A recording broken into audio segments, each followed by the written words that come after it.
नमस्कार, Aryan TV national देख रहे हैं आप और मैं हूं आपके साथ पूजा सिंह। चलिए बुलेटिन की शुरुआत करेंगे उत्तर प्रदेश की कुछ खास बड़ी खबरों के साथ। आज हम लेकर आए हैं संगम नगरी प्रयागराज से एक खास रिपोर्ट। माघ पूर्णिमा का महापर्व, जब आस्था और भक्ति के संगम में श्रद्धालुओं का सैलाब उमड़ पड़ता है, जहां इतिहास की गूंज मिलती है और गंगा, यमुना और सरस्वती की पवित्र धाराओं में मिलती है शुद्ध भक्ति। वही अनुभव करने के लिए आर्यन टीवी नेशनल की टीम भी यहां पहुंची। आज हम आपको दिखाएंगे क्यों हर साल ये माघ मेला श्रद्धालुओं के लिए इतना खास और यादगार होता है। देखिए ये खास रिपोर्ट। नए साल के साथ ही 2026 को लेकर लोगों में धार्मिक और ज्योतिषीय उत्साह देखने को मिल रहा है।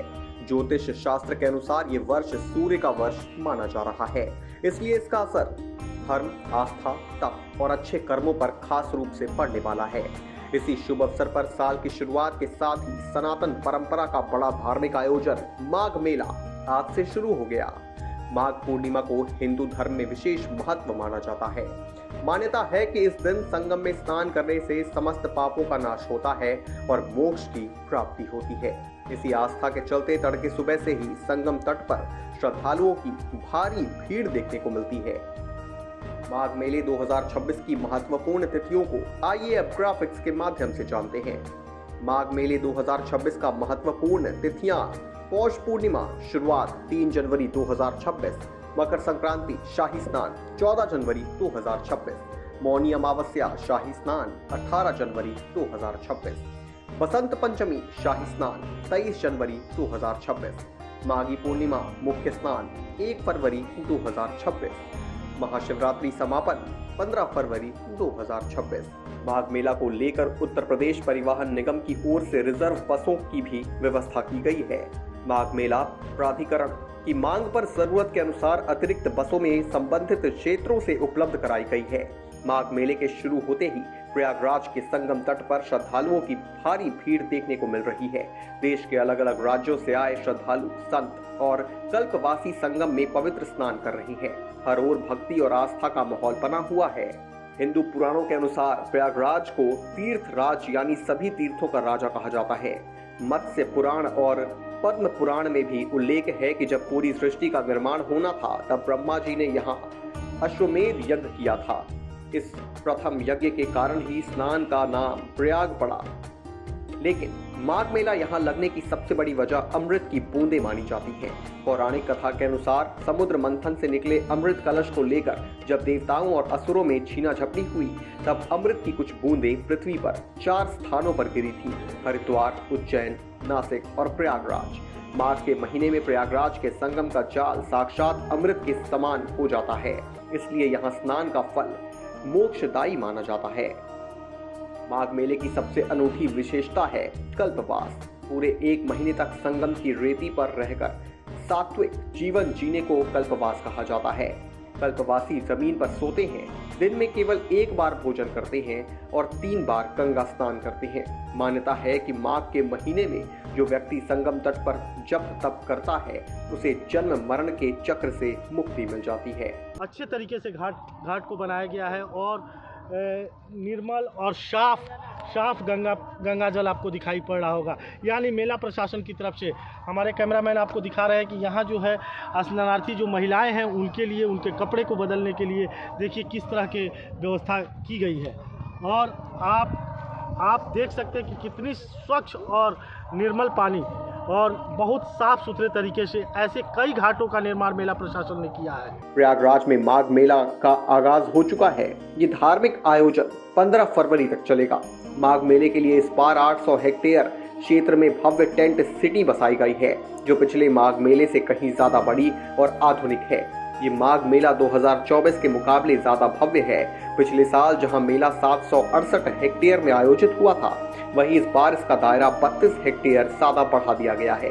प्रशासन का अनुमान है कि इस बार करीब 15 करोड़ श्रद्धालु माघ मेले में पहुंचेंगे, जबकि 2024 में लगभग 6 करोड़ लोग मेले में आए थे। साल 2025 में महाकुंभ के आयोजन के कारण माघ मेला नहीं लगाया गया था। आर्यन टीवी की टीम संगम नगरी प्रयागराज पहुंची, जहां घनश्याम शुक्ला ने संगम नगरी में संतों और श्रद्धालुओं और आए लघु व्यापारियों से बातचीत की। पौष पूर्णिमा का हमारे लिए इतना शुभ महत्व है कि जो जो ये माघ की स्नान की दशा सुधर रही है, मकर की गति आ रही है, उसमें सारे देवी देवता इस प्रयाग क्षेत्र में पधार चुके हैं और जो अभी नहीं पहुँचे हैं वो आज रात तक सारे लोग आ जाएंगे। इसलिए इस पौष पूर्णिमा का इतना बड़ा महत्व है कि जो भी देवी देवता यहाँ पधार चुके हैं या मनुष्य रूप में आए हैं, सारे के सारे लोग यहाँ जो भी पधारे हुए हैं, पशु पक्षी या मनुष्य, वो सब देवी देवता हैं। उनका आगमन ही इस माघ को अपने आप में पूर्ण बनाता है। इसलिए इस संगम क्षेत्र में आए हुए सभी साधु संतों या जितने भी लोग हैं उन सब का स्वागत है। देखिए, वैसे तो हम आपको बताएं कि गंगे तव दर्शनात् मुक्ति। अगर प्राणी माँ गंगा का सिर्फ दर्शन कर ले तो उसका कल्याण हो जाता है। स्नान की तो बात छोड़िए, यदि स्नान हो जाए और वो भी पूर्णिमा जैसे पर्व में स्नान हो जाए तो बहुत ही कल्याण होता है। इस बात का ध्यान, उसका बहुत बड़ा महत्व है। जो पूर्णिमा में स्नान दान इत्यादि करते हैं उसकी बहुत विशेष महिमा है। और हम आपको बताना चाहें कि माँ गंगा का जो ये यहाँ पर मेला लगता है तो ये सभी तीर्थों का राजा है, तीर्थराज प्रयाग। यदि आप लोगों के यहाँ कोई फंक्शन आप लोग करते हैं, कोई उत्सव करते हैं, तो आप लोग अपने रिश्तेदारों को बुलाते हैं, अपने घर परिवार, अपने समाज को बुलाते हैं। तो जब तीर्थराज प्रयाग में जब यहाँ पर उत्सव होता है तो तीर्थराज प्रयाग अपने संबंधियों को बुलाते हैं। पौष पूर्णिमा का स्नान है, सभी देवी देवता गंगा जी में वास करते हैं और जो पूर्ण पूर्णिमा से स्नान करते हैं उनके जितने भी पाप होते हैं वो सब नष्ट हो जाते हैं और उनके पुरखे भी तर जाते हैं, पितरों को भी शांति मिलती है। ये पूर्णमास का महत्व है। देखिए, आपने बताया कि इस पौष पूर्णिमा के स्नान पे जो है, अगर स्नान कोई कर लेता है तो उनके पितृ तक तृप्त हो जाते हैं। यानी ये बहुत बड़ा स्नान है। यहाँ कल के स्नान में सारे देवी देवता यहाँ संगम की रेती पे जो ये मेला लग रहा है यानी माँ गंगा के घाट पे उपस्थित रहते हैं, चाहे वो किसी न किसी रूप में। मैं घनश्याम शुक्ला, आर्यन टीवी, माघ मेला, प्रयागराज। इस बार माघ मेले में कई नई सुविधाएं जोड़ी गई हैं। पहली बार AI कैमरों से श्रद्धालुओं की निगरानी की जाएगी, जिससे सुरक्षा व्यवस्था और बेहतर होगी। श्रद्धालुओं को समान अनुभव देने के लिए VIP मूवमेंट को पूरी तरह खत्म कर दिया गया है। मेले में जगह जगह फाउंटेन लगाए गए हैं। इसके साथ ही हेलीकॉप्टर राइड, कला, ग्राम और संस्कृति गतिविधियों को भी व्यवस्था की जा रही है। Bureau report, RNTV national. तो वहीं प्रयागराज में माघ मेले के पहले स्नान पर्व पौष पूर्णिमा के अवसर पर समाजवादी पार्टी के कार्यकर्ता द्वारा स्वर्गीय मुलायम सिंह यादव की तस्वीर को गंगा में स्नान कराने का मामला सामने आया है। इस घटना का वीडियो सोशल मीडिया पर तेजी से वायरल हो रहा है, जिसके बाद मेले में नए विवाद की आशंका जताई जा रही है। जानकारी के अनुसार सौरभ राम नामक सपा कार्यकर्ता पौष पूर्णिमा के दिन संगम तट पर स्वर्गीय मुलायम सिंह यादव की तस्वीर लेकर पहुंचे। कार्यकर्ता ने तस्वीर के साथ स्वयं भी गंगा में डुबकी लगाई और धरती पुत्र श्रेय नेताजी अमर रहें जैसे नारे लगाए। इस दौरान मौजूद लोगों ने पूरे घटनाक्रम का वीडियो बना लिया, जो बाद में सोशल मीडिया प्लेटफॉर्म पर वायरल हो रहा है।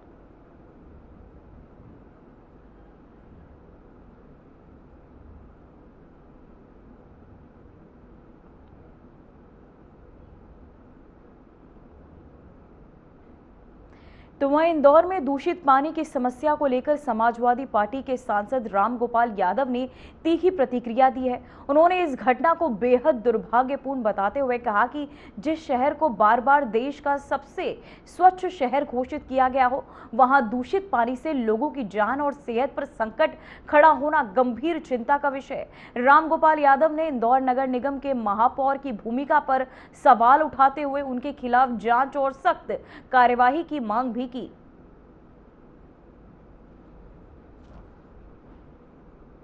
इंदौर में जो घटना हुई है बहुत दुखद है और इंदौर की नगर महापालिका के जो मेयर हैं भैया पीछे करना, उन जांच होनी चाहिए, उनके खिलाफ कार्रवाई होनी चाहिए।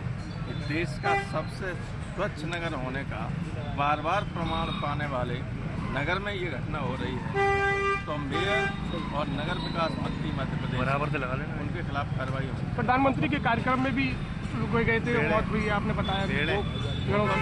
वो तो सारा लखनऊ जानता है कि वो बेचारे जिनको लाया गया था गाड़ियों में बैठाल के, उनको खाना दिया, वो सड़ गया था। खाना फेंक दिया, भेड़ों ने खाया, भेड़ें मर गई। सर अजय चौटाला का कहना है कि अब युवाओं को सामने आना चाहिए और खराब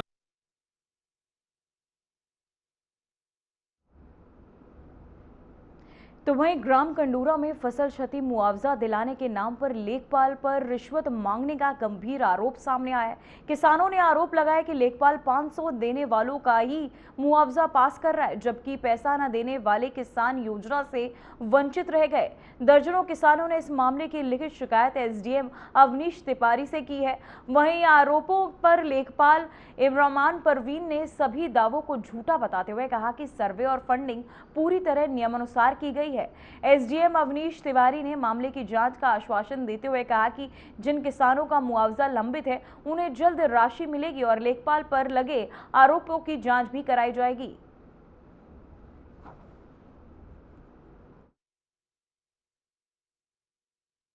समस्या जो है कि धान की फसल नष्ट हो गई थी, इसलिए लेखपाल ने लिख के 90% नुकसान।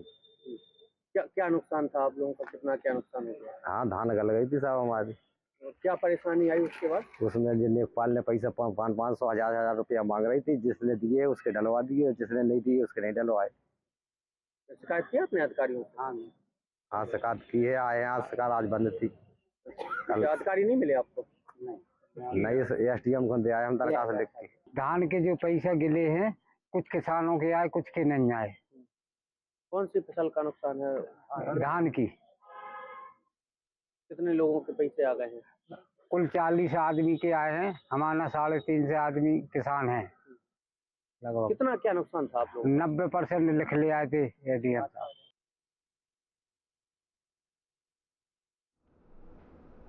तो वहीं प्रयागराज रेलवे स्टेशन पर आरपीएफ की सतर्कता से बड़ा हादसा टल गया।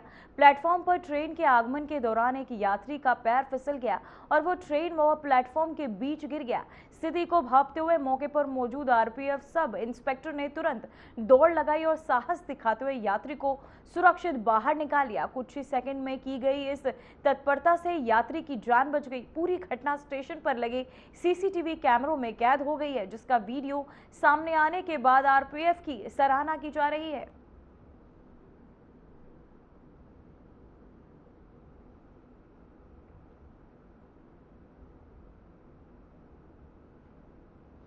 तो वहीं थाना बाबूगढ़ क्षेत्र में पूर्व फौजी पर फायरिंग की घटना के बाद पुलिस ने तेजी से कार्रवाई करते हुए आरोपी अशोक को गिरफ्तार कर लिया है। आरोपी के पास से अवैध तमंचा भी बरामद किया गया। पुलिस ने बताया कि आरोपी से मामले की गहन पूछताछ जारी है और उसके साथ इस वारदात में शामिल अन्य संदिग्धों की भी तलाश की जा रही है। स्थानीय पुलिस और प्रशासन ने क्षेत्र में सुरक्षा बढ़ा दी है और जनता से शांति बनाए रखने की अपील की गई है।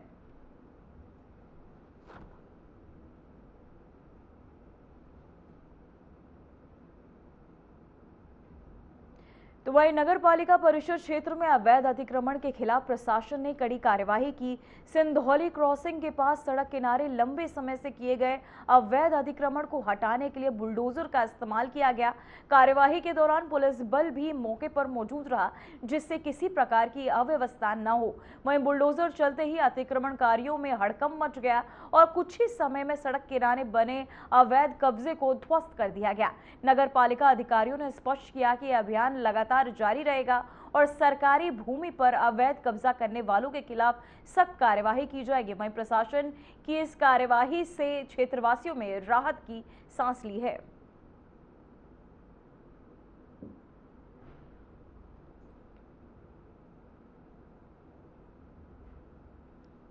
तो वहीं अमेठी के कोतवाली क्षेत्र में गोपालपुर गांव में किसान के खेत में अचानक गहरा गड्ढा पड़ गया। गड्ढे की गहराई लगभग 10 फीट से अधिक बताई जा रही है। घटना की जानकारी मिलते ही ग्रामीणों की भारी भीड़ मौके पर जुट गई और सभी ने इसे नजदीकी से देखा। वहीं स्थानीय लोगों ने प्रशासन को सूचित किया और अभी तक किसी के हताहत होने की कोई खबर सामने नहीं आई। तो वहीं प्रशासन ने घटनास्थल पर निरीक्षण किया और सुरक्षा के तमाम इंतजाम कर दिए गए। गड्ढे के कारण खेत में फसल और जमीन पर असर होने की संभावना जताई जा रही है। हमारा बिट्टन देवी। क्या हुआ आपके खेत में? हमारे खेत में अचानक गड्ढा हुआ, इसमें ट्रैक्टर चल रहा है, केराव पेरा बोए रहे हैं, सब लेके बैठ गया, भस्म हो गया। इसी में पानी ऊपर चला आ रहा है। कितना बड़ा गड्ढा हुआ? बहुत जबर है। अब हम फुट नहीं न ले, 10-12-15-15 फुट का गड्ढा लंबा गोल के है, खूब गोलुआ। क्या कभी यहाँ पर कुआं था? नहीं था भैया, कभी ना कुआं था, ना तालाब था, ना कभी का गड्ढा गुड्ढा था, ना कुआं रहा, कुछ के माने कुछ नहीं रहा ने। 50-60 साल की उम्र होती है, जोतत बहुत है, ट्रैक्टर भर रहता चलता है, यही कहीं दूसरे खेते में ट्रैक्टर जाता है। कहा दिया आपका नुकसान जोन भा है वो सरकार दे? दिए सरकार, और कहाँ हमका रान देवा, कहाँ कमा जाए तो बुढ़ापा दे रही।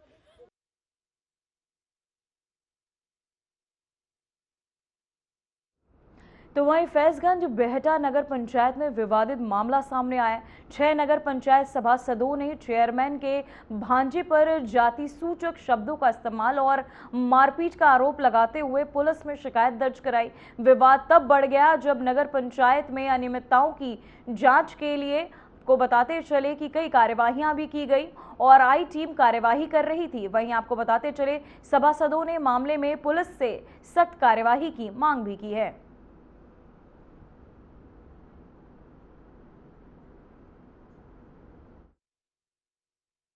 एक लोकायुक्त की जांच चल रही थी, टीम ने हमें बुलाया था मौजूदा स्थिति में। वहाँ पे हम लोग जांच पे गए हुए थे, तो जांच टीम जो है बोली कि भाई गड्ढा खोदो, तो हम गड्ढा खोदने लगे, उसको जांच करेंगे इसकी दीवार की। तो जांच टीम खाना खाने चली गई थी और हम चले गड्ढा खोदना, उसके बाद हम आके जांच करेंगे। इतने में वो सलीम आ गया। आने के बाद में कहता भाई तुम कौन होते हो गड्ढा खोदने वाले? हमने कहा भाई सलीम इसरार खां, चेयरमैन का भांजा। तो हमने कहा भाई हमें अधिकारी बोल के गए इसलिए कर रहे हैं। इतने पे तो उसने हमें गिरहमान पकड़ के और लात मारी मेरे, और ये पुष्पा देवी बचाने आई, इनको भी धक्का मारा, ये बेचारी नीचे गिरी और गाली देता हुआ और जाति सूचक शब्द बोल के दोवेले चमटो, तुम क्या जांच कराओगे, समझे, और जान से मार दूंगा तुम्हें सब सभासदों को, नहीं तो अपनी शिकायत वापस ले लो। तो वहीं झिंझाना पुलिस और एसओजी की संयुक्त कार्यवाही में अहमगढ़ गांव में अवैध हथियार बनाने की फैक्ट्री पकड़ी गई।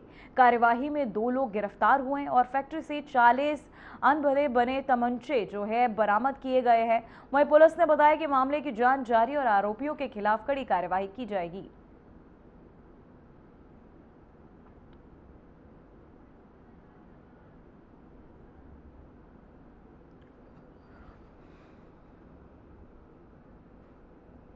तो वहीं कानपुर में यातायात पुलिस ने ड्रिंक एंड ड्राइव अभियान के तहत बड़े पैमाने पर जांच की। अभियान के दौरान 1898 वाहनों की सख्ती से चेकिंग की गई, जिनमें करीब 1000 वाहन चालक शराब के नशे में पाए गए। यातायात पुलिस ने 620 लोगों के खिलाफ तुरंत कार्यवाही करते हुए नियमों का उल्लंघन करने वालों में से कुल 1,93,500 रुपए का जुर्माना वसूल किया। पुलिस ने बताया कि ऐसे अभियान नियमित रूप से जारी रहेंगे ताकि सड़क सुरक्षा और नियम पालन सुनिश्चित किया जा सके।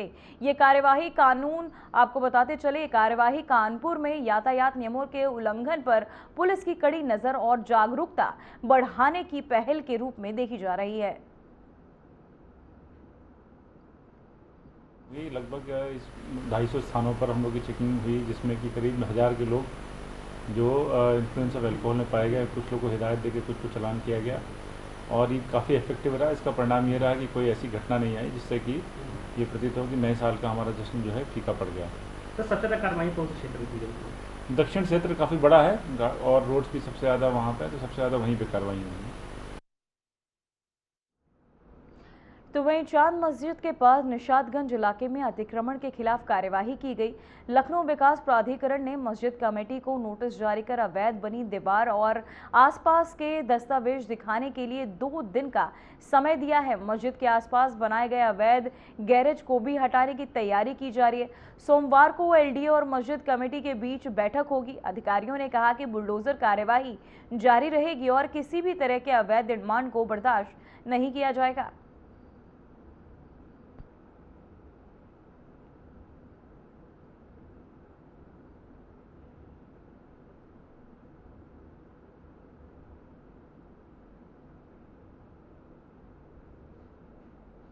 तो वहीं केंद्रीय मंत्री मुख्तार अब्बास नकवी ने प्रेस कॉन्फ्रेंस में विपक्ष खासकर कांग्रेस पर निशाना साधा। नकवी ने कहा कि विपक्ष का गठबंधन डूबता हुआ जहाज है। उन्होंने बीजेपी की आगामी पंचायत और विधानसभा चुनाव तैयारियों का जिक्र किया और कहा कि देश प्रधानमंत्री मोदी और यूपी मुख्यमंत्री योगी आदित्यनाथ के नेतृत्व में चुनौतियों के बावजूद सफलता की ओर बढ़ रहा है। नकवी ने विपक्ष पर तंज कसते हुए कहा कि कुछ दल चुनाव में पराक्रम दिखाने की बजाय ईवीएम में उलझे रहते हैं, जिसका नुकसान उन्हें वोटों के रूप में भुगतना पड़ता है। राजनीतिक दल चुनाव के मैदान में पराक्रम करने के बजाय चुनावी मशीनों से पंगा करते हुए दिखाई पड़े। चुनाव के मैदान में पराक्रम के बजाय चुनाव की मशीनों से पंगा करते हुए दिखाई पड़ा। उसी का नतीजा हुआ कि उनकी जो धारा प्रवाह, धूर्तता और धृष्टता रही, उसको जनता ने जो है उसकी धुनाई भी की, धुलाई भी की और धूल दूषित भी किया। और जितने भी चुनाव हुए, हर चुनाव में जो एक काल्पनिक कंफ्यूजन क्रिएट करने की कोशिश हुई, भय और भ्रम का भौकाल खड़ा करने की कोशिश हुई, कभी वोट चोरी के नाम पर, कभी एसआईआर को लेकर के देश में जो है वो गुमराह करने का जो एक गैंग घूमता रहा, गुमराही गैंग घूमता रहा, वो सारे के सारे जो है वो बार बार उनकी सारी इस तरह की धूर्तता, धृष्टता जो है वो ध्वस्त हुई है। अभी हाल में ही आपने देखा, जब मैं पिछली बार आपसे बात हम लोग कर रहे थे तो हम लोग कह रहे थे कि बिहार के चुनाव में जो है वो इनका सियासी सुपड़ा, चाहे वो कांग्रेस हो, चाहे वो आरजेडी रही हो, या जो और भी उनके साथ लोग थे, उनका जो है वो सियासी सुपड़ा साफ होगा, और आपने देखा वो साफ हुआ है।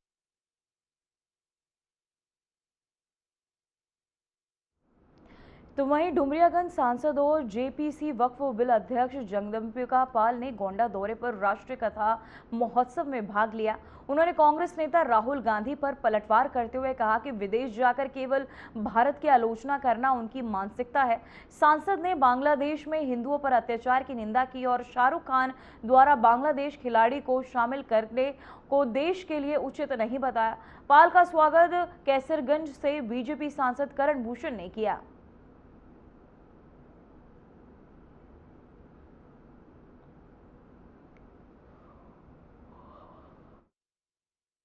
राष्ट्र कथा, मुझे लगता है कथाएं बहुत होती है। राम कथा होती है, शिव कथा होती है, पुराण कथा होती है, लेकिन ये हमारे श्री ब्रिजभूषण जी की एक ऐसी पहल है और एक, मैं कह सकता हूँ वो सार्थक पहल है कि उन्होंने एक राष्ट्र कथा का आयोजन किया। और राष्ट्र कथा में जो इसका मुझे लगता है कि मैंने कथा को सुना है, उसकी थीम ये है कि राष्ट्र के जो भविष्य हैं, कोई देश अपनी युवा पीढ़ी पे ही निर्भर करता है, उसका भविष्य भी उसी पे इमारत खड़ी होती है। तो देश के युवाओं के लिए आज एक उनके अंदर संस्कार आए, उनके अंदर एक ऐसी संस्कृति पैदा हो, उनके अंदर कुछ ऐसे वैल्यू बेस जिसको कहते हैं, मूल्य आधारित, क्योंकि किसी भी राष्ट्र की या उसकी युवा हुई होती है, और युवाओं में जिस तरीके से ये एक जमाना डिजिटाइजेशन का आ रहा है, जिस तरह से एक बड़ी युवा पीढ़ी आप देख रहे हैं इंगेज हो रही है पूरे दिन सोशल मीडिया में, पूरे रील्स में, यहाँ तक कि अब नए बच्चे जिस तरीके से आप देख रहे हैं।